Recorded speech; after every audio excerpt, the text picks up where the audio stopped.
Israel media airs footage showing alleged SEX abuse of Palestinian detainee. So this is from Thursday, August 8th, 2024, and we've showed you this, where they assault sexually in a prison Palestinian prisoners. We've showed you this. I'll show you a little bit more. So you see how they're all laying face down. These guys come in, shows the Israeli soldiers taking away a blindfolded detainee and allegedly abusing him sexually. So they do. Soldiers can be seen taking the detainee out of sight of the surveillance cameras and then using their riot shields to cover when they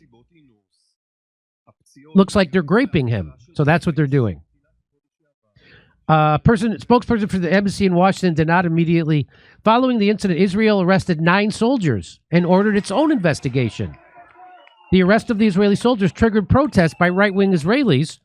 They didn't want those guys who were arrested for graping prisoners to have to stand trial. So they went and protested. So they stormed the facilities, demanding that they release the 9 soldiers accused of graping on video. It is acceptable, they say. They say it's acceptable to do that. A spokesman for the U.S. State Department said the reports were horrific. Yeah. So we have seen the video, and reports of sexual abuse of detainees are horrific. They ought to be investigated fully by the government of Israel, by the IDF.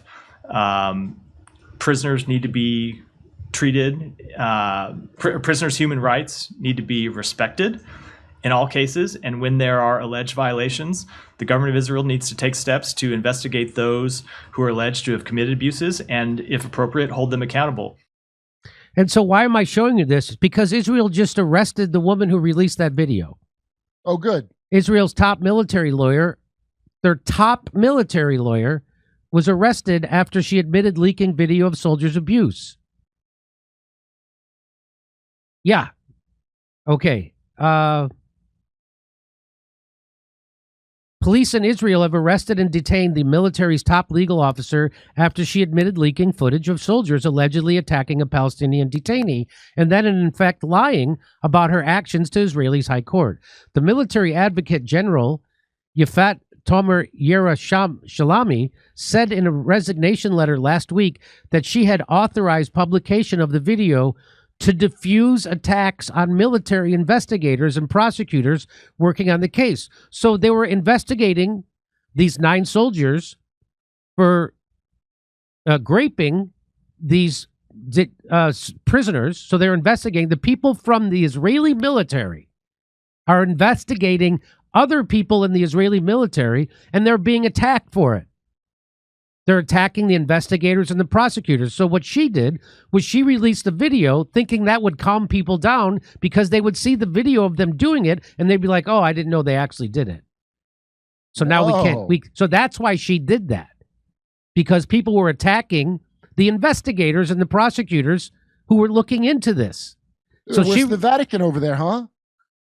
Right-wing politicians and pundits championed soldiers detained over the case as heroes, attacked military investigators as traitors, and called for the case against the soldiers to be dropped. Tomer Yerushalmi has now been arrested on suspicion of fraud and breach of trust, abuse of office, obstruction of justice, and disclosure of official information by a public servant, Israeli media reported.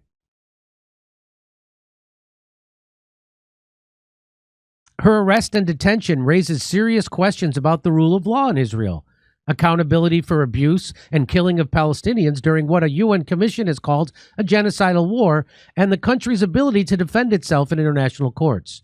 In July of 2024, prosecutors raided the SDE Teman Military Detention Center, which has become notorious for torture, and detained 11 soldiers for interrogation. They were suspects in a violent assault on Palestinian from Gaza, including anal rape. The victim was hospitalized with injuries including broken ribs, a punctured lung, and rectal damage, according to the indictment. The government and far-right politicians and pundits have accused her of damaging Israel's global standing. Not the soldiers who did it. Not the soldiers who did it. Who rape male detainees, not those ones. Who raped male detainees. They're not the ones. That is permissible. So when reporting ISIS to me. When reporting a crime is treated as a crime, you know you're ruled by criminals. I think that's the quote. It goes something like that. The government and far damaging Israel's global standing by pursuing the case and releasing the video. In effect, casting her efforts to prosecute extreme violence as a project to undermine the Israeli state. So if you do your job, that's like the school bully accusing you of running into his fist. The incident in SDE team caused immense damage to the image of State of Israel and the IDF, the Israeli Prime Minister. So Netanyahu said that. This incident caused immense damage to the image of Israel. Yeah, it should. It should. This is perhaps the most severe public relations attack that the State of Israel has experienced since its establishment. So he's calling this a public relations attack instead of a fact-finding mission that got revealed. You'd think it would be, BB. You think it would be the worst. But, I mean, where do you find the bottom when it comes to Israel, right? So this is him deflecting. This is him trying to make you think something else is outrageous, not the thing that's actually outrageous. So reporting on a crime is the outrageous thing, not the crime. That's what Benjamin Netanyahu... And remember, deflection gives BB an erection, okay? This is the cover story for the outrage towards the atrocities of the apartheid state. After the first detentions... Wait a minute. After the first detentions of soldiers in the case in summer of 2024, far-right mob gathered outside the prison place called SDE Teeman, calling for the investigation to be dropped. Some of the protesters, including a minister and 2 members of the Knesset, broke into the base. Tomer Yerushalmi leaked the video in August 2024 after the protest, saying in her resignation letter that it was an attempt to debunk false propaganda against army law enforcement bodies. Days later, 5 soldiers were charged with aggravated abuse and causing serious bodily harm. They have not been named and are currently not in custody or under any legal restrictions. That's according to the Israeli media. Tomer Yerushalmi subsequently refused to open or advance investigations into other cases of possible war crimes by the Israeli military because of the pressure of public attacks over the case. And by the way, those 5 soldiers are going to be punished by being sent back to Queens, New York, where they will have to serve out the rest of their sentences with their mothers. There has been only one conviction of an Israeli soldier for assaulting Palestinians in detention during the war, although widespread torture and abuse have been documented in Israel's jail system, and dozens of Palestinians have died in captivity. No soldiers have been charged for killing civilians in Gaza, even high-profile attacks that prompted international outrage, including the killing of paramedics and strikes on a team from the World Central Kitchen charity. Tens of thousands of Palestinian civilians in Gaza have been killed in attacks and airstrikes over 2 years. Attacks on Tomer Yerushalmi over the SDE Teeman affair intensified in recent days amid reports that she was responsible for leaking the video. There were official demands for her to step down and personal threats online even after she announced her resignation. The campaign briefly halted on Sunday afternoon amid fears for her life after her partner reported her missing to the police and her car was found empty at a beach in Tel Aviv area with a note inside. Then she was found, and within minutes the attacks resumed. The far-right commentator Yinyan Magal posted on Twitter, "We can proceed with the lynching." Soon after, protesters had gathered outside her house, Israeli media reported, shouting slogans including, "We will give you no peace." The defense minister, Israel Katz, later accused her of spreading blood libels. No, that would be what the IDF soldiers did with their dicks, you fucking hump.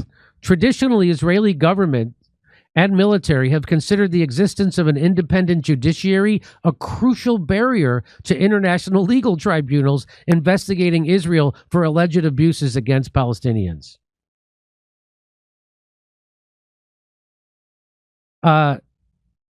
IDF's chief military advocate, Major General Yifat Tomer Yerushalmi, the very official responsible for prosecuting violations of international law within the Israeli army, reportedly told the IDF chief of staff this morning in her resignation letter that she had personally approved the release of the video showing Israeli soldiers graping a Palestinian detainee last year. According to reports, she explained that the decision came after relentless interference when investigators tried to enter SDE Teman military prison following the conditions there and the latest grape incident that came into their knowledge. Interference led by Israeli ministers, journalists, and political figures who launched a vicious campaign against the military prosecution office and even stormed the base.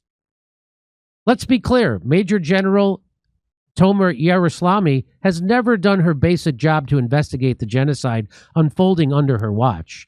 She approved it. She turned a blind eye again and again, but when confronted with evidence of mass grape against Palestine detainees at SDE Teman, she seems to have realized just how deep the moral collapse of Israel had gone and tried at the very last moment to do something.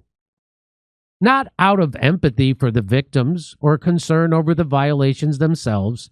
She didn't care about that, but because she was trying to shield IDF soldiers by symbolic discipline and limit Israel's exposure to international accountability, potential arrest warrants, sanctions, war crimes investigations, and legal isolations. For the tiniest of act of doing 0.00001% of the job she's appointed to do, today the IDF chief of staff kicked her out because she did a modicum of what she's supposed to do.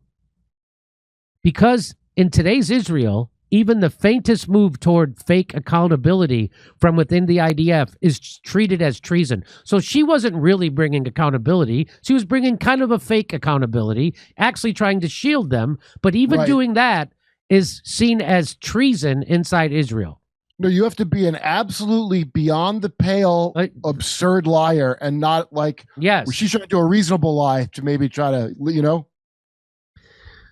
Because in today, there is no law in the IDF, no moral code, just propaganda carefully repackaged and sold by some Western mainstream outlets to sanitize what's happening. So that's what Israel's doing. They're arresting their own prosecutors, investigators, generals in their own army for telling a 0.0001% of the truth about what's happening in Israel.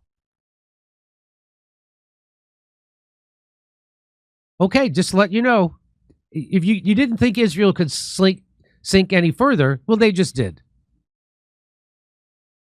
They stormed the military prison to demand that they released the soldiers accused of graping Palestinians. They did it because we got it on video. They fought for the right for grape, the most moral army, the most moral army on the most moral army in the world. Wow. Wow. Michael Rappaport, I bet, is like, hang that bitch. Yeah. Okay. Over to Steph. Okay. Thank you, Jimmy. How many? 9 right there. There's purposely a lot of propaganda misinformation out there. Oh, they want us to read Sally Norton's book. Thank you, Postscript. Sudan is also helping Greater Israel as a UAE became Israel's proxy. They even deported a Palestinian engineer from UAE for promoting BDS. Also, Sudan is part of the new Silk Road trade route to link China. We've been lied to about a lot of things, including food. The food pyramid is a lie, for example, should be inverted at the very least. Postscript. Thank you for that. Back to Jimmy.